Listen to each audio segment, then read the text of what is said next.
Hey, what's going on, guys? Welcome back to the channel where we discuss all things TV. I'm your host, TV Tantrum. Today I wanted to talk about Baldur's Gate 3, a game I did not think I would find myself liking so much. For those who don't know, Baldur's Gate 3 is a D&D video game, and while I don't play D&D, I do know Baldur's Gate 3 keeps everything the same as D&D and just adds their own story. So if you like D&D, then you'll like Baldur's Gate. However, if you don't even know what D&D stands for, then this video is for you. And maybe you'll try out Baldur's Gate 3 if you find yourself liking what you see here today.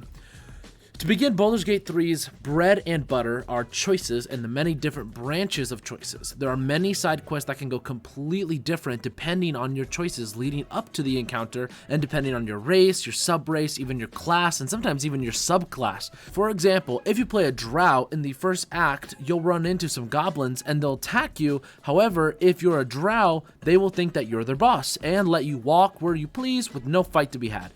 And many of your actions in Act 1 will matter a lot in Acts 2 and 3. A lot of stuff you didn't think would matter, but you know what does matter is customization, and Baldur's Gate has so much to give for that. Right off rip, you'll see so much to explore just in customization alone. It's really incredible. A lot of people get really carried away with their customization. Sometimes you can customize things that are really important depending on what how you feel about your own body.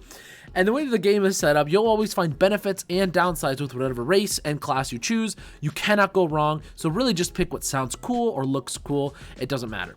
Baldur's Gate also makes you really feel immersed into the game like no other. I found myself really feeling like I was there doing the things my character was doing, which can make evil playthroughs actually kind of hard.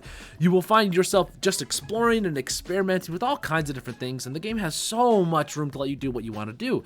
If you think you can jump somewhere, you can. If you have a spell to speak to the dead, you can speak to just about anyone, and even the dead have great writing and dialogue, but nothing compares to the writing done on your companions. You can find most of your companions in Act 1, and all of them are interesting characters with their own quests and likes and dislikes. Learn your companions well because you don't want to lose someone just because of your actions, and be prepared to see some infighting. Overall, this game has a lot going for it, and even more that I just can't put here due to spoilers. But even with all of this going on, there is plenty going against the game. And in this next part, I will be sharing major spoilers for the game, so be advised from this point on, I will be talking about huge plot points and characters. Well, with that out of the way, let's begin. Number 1, the Absolute faction. Despite being the biggest faction in the game and letting you join them in Act 1, you will have to fight them in Act 2, and there is nothing you can do about it. When you go to meet the Absolute or the Elder Brain, it will try to touch you, and it can't because of the artifact that you carry that houses the Emperor. Once General Thorm sees you have the artifact, he immediately sends you below Moonrise Towers to be killed. No matter your choices leading up to the encounter, this is always the outcome. This is extremely disappointing because if you roleplay an evil playthrough, the game will trick you into thinking you can join the Absolute all the way, and by the time you realize you can't, it's too late. You've already lost many companions due to your choices, and you've lost very powerful allies in Act 2, all to just have to end up fighting the Absolute anyways. This also just feels very out of place considering all the work that went into the beginning act. And even though the devs will tell you how much you can do, they don't allow you to join the biggest faction, and the game won't tell you until you've already lost so much. This makes the main story choices seem so linear. In Act 1, your biggest choice is to defend or attack the Grove. There's no objective reason to attack the Grove. Literally nothing. The only thing is role-playing. But why is the game punishing me for making a choice it's letting me make? First of all, attacking the Grove makes you lose all of your companions. Leave except for Astarion and Shadowheart and Lae'zel. But Lae'zel and Shadowheart will fight each other, so you're really only guaranteed 2 out of the 7 companions in Act 1. If you're lucky, you can have 3 as you can convince Gale to stay, but you have to pass some speech checks, and he is not guaranteed. On top of losing all of the companions possible, once you attack the Grove, Minthara and her goblins will try to kill you. no matter what happens, unless you can pass some speech checks. So while side quests are very thought out, it seems the main story is very lackluster. And then once you get to Act 3, the story gets even dumber when it comes to the main storyline. For starters, the Emperor. At some point in the game, you will have the option to betray the Emperor and free Orpheus. If you do this, Orpheus will just say, the Emperor will just say, you're dumb, and he's gonna dip and join the Elder Brain, which just makes no fucking sense at all. This guy has been helping you the whole game solely because he thinks you're the best option at defeating the Elder Brain. He spent his whole life fighting against Mind Flayers and the Elder Brain just because you free Orpheus, he just goes and joins the Elder Brain? Like, what? That doesn't make any sense. And if you free Orpheus, you will have to make a choice on who becomes a Mind Flayer. It has to be either you or Orpheus, which again just feels so fucking out of place. They do have somewhat of an explanation for it. It does work. It's not like it doesn't make it's not like it's complete nonsense, but I just can't help but feel like I really wanted to play the game without having someone turn into a Mind Flayer, especially if you have Lae'zel as a companion. It can just feel very, very awkward, very weird. Also, the three main villains of the game are extremely underwhelming. Well, actually, only one is underwhelming. So the three main villains are General Thorm, Orin, and Gortash. They are the chosen dead of the Dead Three. And it's actually really cool.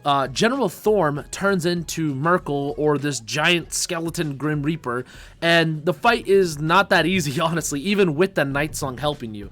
You have to fight General Thorm himself beforehand, and he's invulnerable until you free the Night Song, so you're basically have like 2 turns, maybe-ish, depending on how quickly you can get the Night Song, that General Thorm just has free reign over whatever he wants to do to you.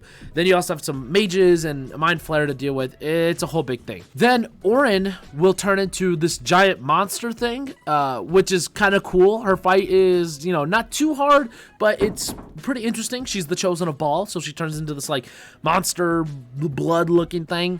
But Gortash, who is technically, he's kind of like the unofficial leader of the three. His special power, his ultimate transformation, his fucking, next stage in evolution, he just gets big? What? I just fought a T-Rex and the Grim Reaper, and your big transformation is you get taller? What's even weirder is that there are spells and potions in the game that let you do the exact same thing Gortash does in his final fight. His fight is only hard because you have many traps and soldiers in the room. Not him himself is hard to fight, it's just everything else around him. And on the topic of Gortash, you can make his fight a lot easier if you disable the Steel Watch, but if you have Minthara as a companion, there are many conversations about turning the Steel Watch to our side. There are many times in the game where she will mention how powerful an ally the Steel Watch can be. So I thought that when I got to the Steel Watch questline that I could have them help me, but no. The only option is to destroy the Steel Watch or not, and then that makes the Gortash fight really hard. Again, it just feels like such a wasted opportunity to reward the player, but I don't understand why we can't turn Gortash's biggest weapon against him. How cool would that have been? I can't be the only one who was thinking that, the whole time you're there. And even when you start the quest line, the guards give you a little gem thing that allows you to basically you can manipulate the fucking slaves that are there. So I thought we could just kill the guards. The slaves will think they're free, and then I'm like, nah, like you're under new management, like something like that. But if you attack the guards, all the slaves will help the guards. They will help and attack you, and you are forced to kill them, which will, basically bypass the questline and make you destroy the Steel Watch anyways. It's so weird. I don't understand it at all. But it isn't even just the Steel Watch questline. I found myself in Act 3 thinking so many times, why can't I do this? Or why is this blocked off to me? It feels like so much work went into Act 1 and Act 2, but by the time you got to Act 3, things just took a huge dive down. Not to say the content is horrible, but there are not a lot of options for role-playing in Act 3. What is there is a lot of fun, and it's really great, and, you can't have a bad time playing. But like I said in the beginning, the bread and butter of these types of games are how much influence you can have on the world around you and how many things can change depending on all of your choices. But in Act 3, a lot of that stuff kind of goes out the window. You really follow a very linear path, and there isn't anything that you could really change about it.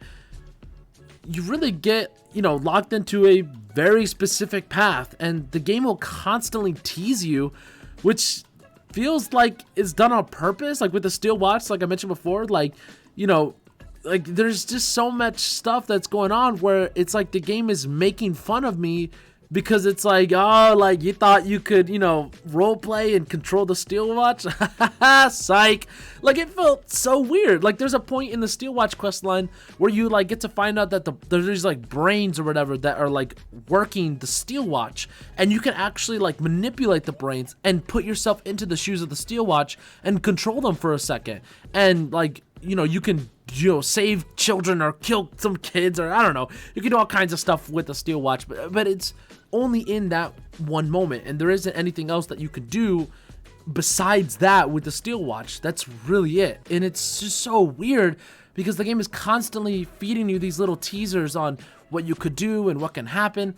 And there are many other instances in Act 3 that let you do this. For example, my favorite quest line in the entire game is a side quest that I was really excited to do, and it has to do with Astarion. I loved Astarion my first playthrough. He was like my main best friend. I really liked him. I was very interested in his storyline. He's this vampire spawn. I thought that was super cool, learning about his backstory. And then in Act 2, when we find out that his old vampire master is going to be doing some ritual to become the vampire ascendant, Astarion starts talking about how he wants to become the vampire ascendant. So I thought, wow, that would be so cool to have you become that, and then you're my my ally, like have a vampire lord be my companion. That would be so cool. And when you get to Act 3 and you can finally do it, it is super, super cool. And then fighting Cazador and seeing some of his abilities, I thought that as when Astarion turned into the Vampire Ascendant, I really thought that he would have all of Cazador's power, but amplified, maybe even some extra stuff, but he doesn't. It's super, super underwhelming. He can't do anything special. Like, I don't even know if some of his stats are upgraded because I never saw it.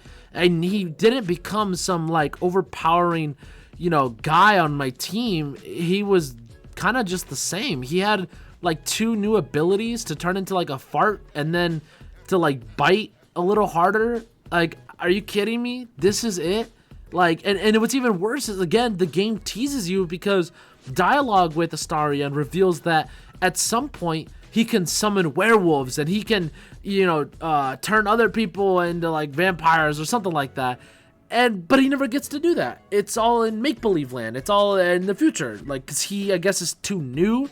That just doesn't make any sense to me. I really, really didn't like that. It's a huge bummer because it's such a huge quest line, honestly, for Astarion, and it's one of my favorite. I thought the entire thing was really cool, but at the very end, there is nothing rewarding. There is nothing. There's nothing to see or to experiment with.